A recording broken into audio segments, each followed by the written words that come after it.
Hello everyone, welcome to arts study में DG. Arts study में DG में आपका बहुत बहुत स्वागत है। As you know that we have started history series of class 6 and this is the third lecture of chapter third, that is from gathering to growing food. तो चलिए शुरू करते हैं। आज का हमारा टॉपिक है टुवार्ड्स और सेटल लाइफ। तो हम लोग क्या देखे थे कि वे लोग धीरे धीरे अब सेटल होने लगे थे, प्लांट प्रोड्यूस करने लगे थे, एनिमल्स को रियर करने लगे थे, मतलब जानवरों को पालतू बनाना और प्लांट को उगाने लगे थे। ठीक है। Archaeologist have found traces of huts और हाउसेस एट सम साइट्स। तो आर्कियोलॉजिस्ट को किस चीज़ का ट्रेस मिला है? तो हट्स का और हाउसेस का। इसका क्या मतलब है कि वे लोग अब धीरे धीरे घर मतलब बना करके रहने लगे। पहले क्या था कि रॉक शेल्टर मिला था, पहले जो था वो पत्थरों को जोड़ जोड़ करके उसी में बना करके रह लिया करते थे। अब क्या होने लगा, धीरे धीरे वे लोग थोड़ा सा एडवांस होने लगे और हट्स और हाउसेस बनाने लगे। फॉर इंस्टांस इन बुर्जोम, और इसके अलावा एक आप बुर्जोम का एग्जाम्पल देखिए जो कि कल्ले के मैप में हम लोग देखे थे, जम्मू एंड कश्मीर वाले रीजन में है। तो वहाँ पे क्या था कि पीपल जो है पीट हाउसेस बनाया करते थे, जिसका एविडेंस मिला है। ठीक है। तो पीट हाउसेस है जो कि जमीन के अंदर खोद करके वे लोग बनाया करते थे with steps leading to them. उसमें क्या होता था, सीढ़ी भी हुआ करता था। ठीक। तो दीज में है, अब वे लोग ऐसा क्यों बनाते होंगे, इसके पीछे एक लॉजिक हो सकता है कि दीज में है provided shelter in cold weather. ठंडी के टाइम में क्या होता था, घर ऊपर रहता तो थोड़ा ठंडी ज़्यादा लगता है, इसलिए घर को ज़मीन के अंदर ही बना लिए। दिमागी थे। Archaeologists have also found cooking huts both inside and outside the huts, which suggests that depending on the weather, people could cook food either indoors or outside. इन सब के अलावा क्या हुआ है कि कुकिंग हट्स मिला है। कुकिंग हट्स इन द से बोल सकते हैं कि खाना बनाने वाला जो चूल्हा होता है मिट्टी वगैरह का, जो गांव में अभी भी दिख जाएगा आपको। तो कुकिंग हट्स जो मिला है वो दोनों जगह मिला है, जो उन लोगों का घर के अंदर भी और घर के बाहर भी। इससे क्या मतलब पता चलता है कि घर के अंदर और बाहर दो दो जगह चूल्हा क्यों बनाना भाई? अभी क्या है किचन एक ही होता है ना, एक ही जगह मतलब खाना बनाते हो। ऐसा तो नहीं है कि एक किचन घर के अंदर और एक किचन घर के बाहर, नहीं होता है ना। तो उस टाइम अगर ऐसा था तो उसके पीछे क्या लॉजिक हो सकता है? एक लॉजिक क्या, तो वेदर हो सकता है कि वे लोग जैसे गर्मी का टाइम या जब वेदर सही रहता होगा तो खाना घर के आउटडोर बनाते होंगे। अब जब स्नोफॉल, मानो जम्मू कश्मीर में रहते स्नोफॉल होता होगा अगर उस टाइम, या मानो बारिश ही हो रहा है या ठंडा है वेदर, तो उस टाइम क्या करते होंगे, घर के अंदर में बनाते होंगे। ठीक है। Stone tools have been found from many sites as well. इन सब के अलावा क्या क्या मिला है? पहले हाउस में हाउस और हट्स मतलब ये मिला है, उसके बाद कुकिंग हट्स मिला है, और इसके अलावा स्टोन टूल्स भी मिला है बहुत जगह से। तो ये जो स्टोन था वो पहले वाले चैप्टर में जो हम लोग देखे थे, तो वे जो स्टोन मिले थे उनसे क्या होता था, काफ़ी डिफरेंट स्टोन मिला था इसमें। इसमें जो स्टोन मिलता है उसको क्या बोले हम लोग, नियोलिथिक। क्यों? क्योंकि ये जो स्टोन है डिफरेंट है किस सेंस में कि इसमें क्या है, fine cutting. These includes tools that were polished. एक तो ये पॉलिश्ड होता था अच्छे से पूरा, and give a fine cutting edge. इसमें जो किनारा होता था ना, ये जो स्टोन मिला था इस एज का, तो इसमें जो किनारा होता था काफ़ी एज जो था, मतलब उसको क्या बोल सकते हैं, जिसको अच्छा सा काट सके किसी चीज़ को। पहले क्या था, ब्लंट था। ब्लंट मतलब उसको भोंता बोलते हैं। ठीक है। यानी कि किसी चीज़ को काटो नहीं, पीट पीट के ज़बरदस्ती काटना। और एक होता है चाकू, जैसे अच्छे से किसी भी चीज़ को काटो और कट जाए। तो जिसका एज क्या मिलने लगा, धीरे धीरे एज जो होने लगा, किनारा उसका फाइन होने लगा। And motors and pastels used for grinding grain and other plant produce. ये पॉलिश्ड स्टोन के अलावा मोटार्स और पेस्टल्स भी मिले हैं, जिसका किस में यूज होता था, तो ग्रेन को ग्रिंड करने में। जो अनाज निकलता था तो ठीक है, उसको कूट करके उसमें का जो छिलका होता है ना, उसको बाहर करना होता है। अभी क्या है, मशीन है, थ्रेसरिंग मशीन बोलते हैं। तो उस टाइम तो थ्रेसरिंग मशीन था नहीं।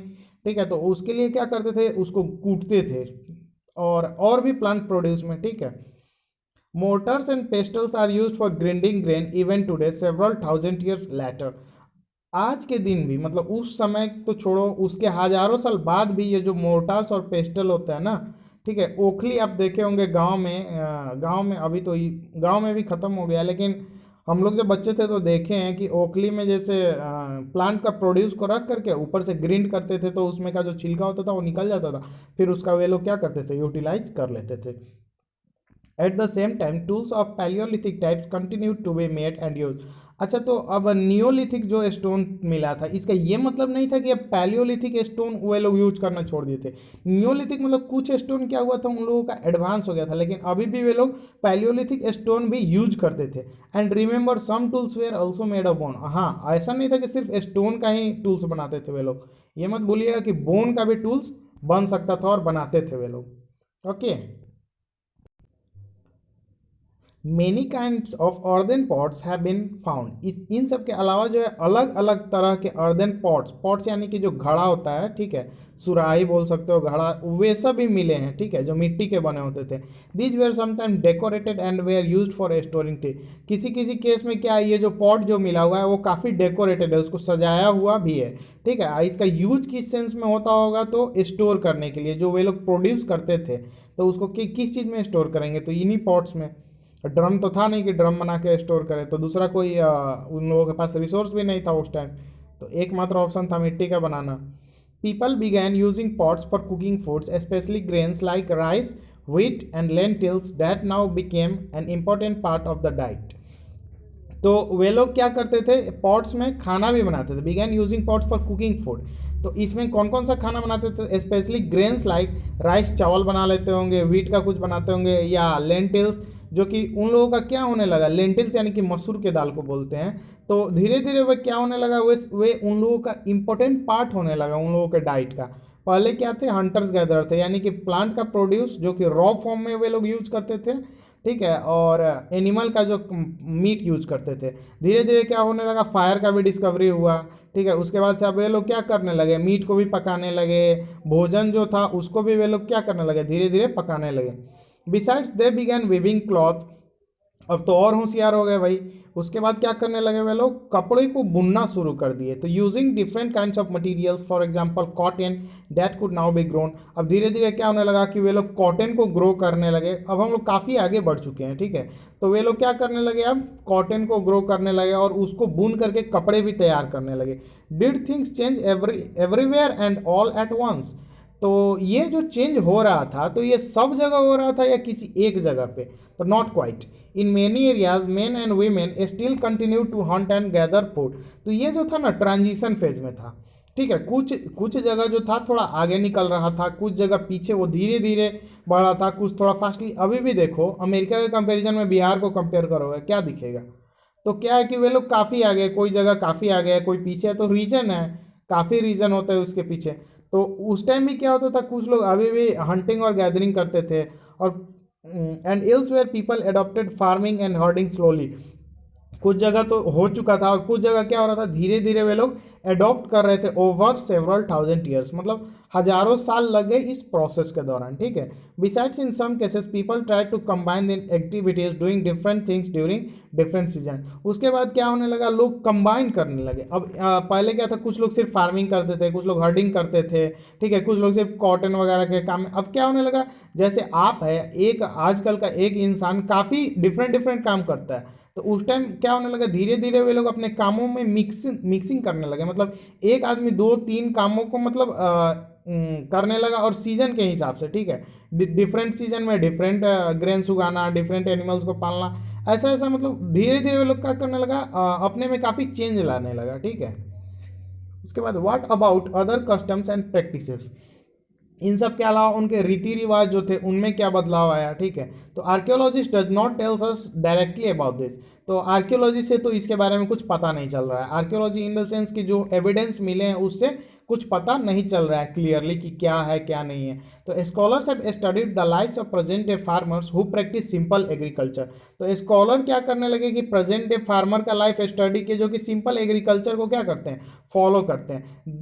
दे have also studied the lifes of herders. Herders जो है, जो कि चरवाहा होते थे, उसके भी लाइफ को स्टडी करे हैं कौन, तो आर्कियोलॉजिस्ट लोग। Many of this farmers and herders lived in groups called tribes. तो क्या होता है कि ये जो फार्मर और हर्डर्स के बारे में जो स्टडी किए, तो ये लोग एक झुंड में रहते थे, ठीक है, ग्रुप में रहते थे, जिसको क्या बोला गया है, ट्राइब्स। ट्राइब्स, उसके लिए सर्टेन वर्ड यूज किया गया है, किसके लिए, जो कि फार्मर्स और हर्डर्स जो थे, ठीक है, जो कि कब धीरे धीरे जब वे लोग डेवलप कर रहे थे, तो उस टाइम जब वे लोग ग्रुप में रहना शुरू किए, तो उसको क्या बोलने लगा, ट्राइब्स, एक समूह था उन लोगों का। Scholars find that they follow certain customs and practices that may have existed earlier as well। तो आज के भी दिन में देखोगे तो ट्राइब्स का एक अलग ही कल्चर है, ठीक है, उनका एक अलग कल्चर है, अलग कस्टम प्रैक्टिसेस, उनका एक मतलब नॉर्मल लोगों से, तो वही लोग, वे वही लोगों का मतलब क्या है, एक तरह से पूर्वज है। बाकी लोग क्या हुआ कि धीरे धीरे डेवलप करने लगा, और कुछ लोग वैसे ही रह गया, उनमें काफ़ी स्लो चेंज आया, ठीक है। तो वे लोग ट्राइब है, उनका एक अलग फॉलो सर्टेन कस्टम है, प्रैक्टिसेस है, ठीक है। सो आज के लिए इतना ही। Thank you for watching, stay tuned with us.